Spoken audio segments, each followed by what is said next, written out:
Hello and welcome to money 9। मैं हूं मीनू शर्मा और आप देख रहे हैं पर्सनल फाइनेंस से जुड़ी खबरों का खास बुलेटिन मनी मॉर्निंग, जहां मिलती है आपको अपनी जेब और जिंदगी से जुड़ी हर छोटी बड़ी खबर। तो चलिए शुरू करते हैं आज का खबरों का सफर। जल्द ही आप बिना बेनिफिशियरी को ऐड किए एक बैंक अकाउंट से दूसरे अकाउंट में 5 लाख रुपए तक ट्रांसफर कर सकेंगे। एनपीसीआई ने बैंक अकाउंट ट्रांसफर को आसान बनाने के लिए आईएमपीएस की लिमिट को बढ़ाने का फैसला किया है। एनपीसीआई के मुताबिक अब बैंक ग्राहक बड़ी धनराशि भेजने के लिए रिसीवरी या लाभार्थी का मोबाइल नंबर या बैंक अकाउंट नंबर का उपयोग कर सकते हैं। एनपीसीआई का कहना है कि आसान आईएमपीएस में बिना बेनिफिशियरी को जोड़े ही ग्राहक 5 लाख रुपए तक का फंड ट्रांसफर कर सकते हैं। कई बैंकों ने ब्याज दर को बढ़ा दिया है। ये ब्याज दर एफडी के लिए बढ़ाई गई है। एचडीएफसी, आईसीआईसीआई बैंक और बैंक ऑफ बड़ौदा, साथ ही कैनरा बैंक ने एफडी पर ब्याज दर को बढ़ा दिया है। अक्टूबर में अब तक फिक्स डिपॉजिट पर ब्याज दर रिवाइज करने वाले बैंकों में HDFC bank, ICICI bank, Canara bank और बैंक ऑफ बड़ौदा शामिल है। एचडीएफसी बैंक एफडी पर 7.1% तक ब्याज दे रहा है। आईसीआईसीआई बैंक 3 से 7.6% तक ब्याज की पेशकश कर रहा है। बैंक ऑफ बड़ौदा 7.75% तक ब्याज दे रहा है। वहीं कैनरा बैंक 4% से लेकर 7.75% तक ब्याज की पेशकश कर रहा है। वहीं एसबीआई ने 15 फरवरी से एफडी की ब्याज दरों में अब तक कोई बदलाव नहीं किया है। वरिष्ठ नागरिकों को उनकी बचत पर ज्यादा लाभ देने के लिए आईसीआईसीआई बैंक और एचडीएफसी बैंक ने स्पेशल एफडी की पेशकश की है। आईसीआईसीआई बैंक ने अपनी गोल्डन ईयर एफडी स्कीम में निवेश करने की अंतिम तारीख 30 अप्रैल 2024 निर्धारित की है। वरिष्ठ नागरिक इस स्कीम में अगले साल अप्रैल तक निवेश कर सकते हैं। एचडीएफसी बैंक ने भी सीनियर सिटीजन्स केयर के तहत 2 स्पेशल एफडी योजना शुरू की है। इसमें 35 महीने वाली एफडी पर 7.15% और 55 महीने वाली एफडी पर 7.20% ब्याज दिया जा रहा है। फेस्टिव सीजन में क्रेडिट कार्ड से शॉपिंग करना फायदेमंद नहीं होगा, क्योंकि बैंकों ने कार्ड पेमेंट पर बम्पर डिस्काउंट देना बंद कर दिया है। जमा दरों में बढ़ोतरी के बाद बैंक का खर्च बढ़ गया है, इसलिए अब बैंक कार्ड पर डिस्काउंट कम करके अपने खर्च को कम कर रहे हैं। HDFC diners club privilege card ने वीकेंड डाइनिंग पर प्रति माह 40,000 रुपए के खर्च पर दिए जाने वाले 1,000 रुपए के वाउचर को बंद कर दिया है। एसबीआई कार्ड ने भी हर महीने मिलने वाले कैशबैक की राशि को आधा कर दिया है। एक्सिस बैंक ने अपने बैंकर्स कार्ड का वार्षिक शुल्क बढ़ाने के साथ ही रिवॉर्ड पॉइंट भी बंद कर दिए हैं। त्योहारों में बढ़ सकती है महंगाई, क्योंकि गेहूं की कीमत 8 महीने की ऊंचाई पर पहुंच चुकी है। त्योहारों के दौरान बढ़ी हुई मांग के चलते गेहूं की कीमत बढ़ गई है।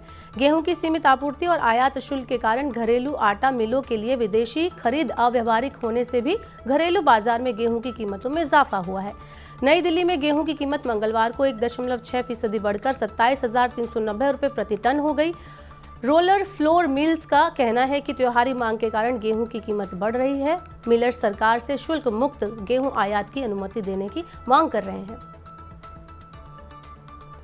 गेहूं के साथ ही साथ चावल को लेकर भी चिंता बढ़ गई है। पंजाब के कई हिस्सों में सोमवार को हुई अचानक बारिश से धान की फसल को नुकसान होने की आशंका है। इससे धान की पैदावार पर असर पड़ सकता है। बारिश की वजह से मंडियों में रखी धान में नमी की मात्रा बढ़ने का भी डर है। पंजाब से राइस मिलर्स की चल रही हड़ताल से भी किसान अपनी फसल नहीं बेच पा रहे हैं। अगर आगे और बारिश होती है तो इस बार देश में चावल उत्पादन घट सकता है, जिससे पहले महंगे चावल की कीमत और बढ़ सकती है। भारतीय रिजर्व बैंक ने आईसीआईसीआई बैंक और कोटक महिंद्रा बैंक पर जुर्माना लगाया है। ये जुर्माना नियमों का उल्लंघन करने पर लगाया गया है। आरबीआई ने आईसीआईसीआई बैंक पर 12.19 करोड़ रुपए का जुर्माना लगाया है। वहीं कोटक महिंद्रा बैंक पर 3.95 करोड़ रुपए का जुर्माना लगा है। बैंक में हुए फ्रॉड की जानकारी समय पर न देने, रिकवरी एजेंट की नियुक्ति और कस्टमर केयर संबंधित नियमों का पालन न करने के कारण दोनों बैंकों पर यह जुर्माना लगाया गया है।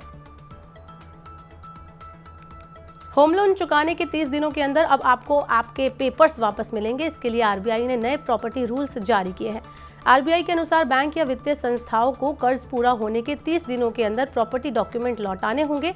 ऐसा न करने वाले बैंक पर जुर्माना लगेगा। नए नियम 1 दिसंबर 2023 से लागू होंगे। इससे पहले बैंक अपनी सुविधा के अनुसार डॉक्यूमेंट वापस करते थे। इससे ग्राहकों को काफी परेशानी होती थी, लेकिन अब आरबीआई के इस कदम से ग्राहकों को राहत मिलेगी।